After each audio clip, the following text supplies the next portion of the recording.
বিনা নিমন্ত্রণে খেতে গিয়ে এত বড় আমার বিপদ হবে আমি কখনোই বুঝতে পারিনি। তোমরা কি কোনোদিন বিনা নিমন্ত্রণে খেতে গেছো?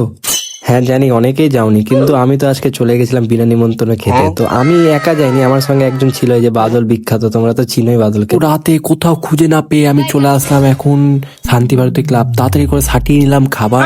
খাবার সাটানোর পর এখন চলে আসলাম, মেন উদ্দেশ্য হচ্ছে উপরে।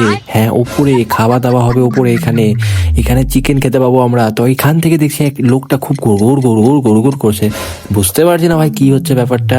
তারপর মনে শক্তি নিয়ে চলে আসলাম, খেতে বসে গেলাম। বসে গেছে দেখি যে অনেক কিছু খাবার দিয়ে দিল ফটাফট করে, আমিও খেয়ে নিলাম গপ গপ করে। আর এখান থেকে পোলাও দিচ্ছে, তো পোলাও দিয়ে তো মন ভরবে না আমার ভাই, আমার লাগবে চিকেন। তো বাদল এখানে গপ গপ করে বলছে চিকেন কই, ইশারাতে বলছে।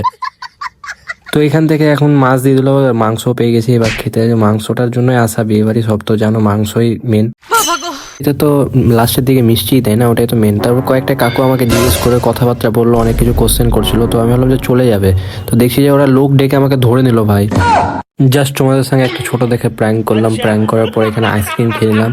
আইসক্রিমের পর এখানে কোল্ড ড্রিঙ্কস খেয়ে একদম চিল হয়ে গেলাম। আর বিয়ে বাড়িটা ছিল হচ্ছে বাদলের তরফ থেকে, আমি কোনো বিনা নিমন্ত্রণে খেতে আসিনি আজকে। জানি টুইটাটা।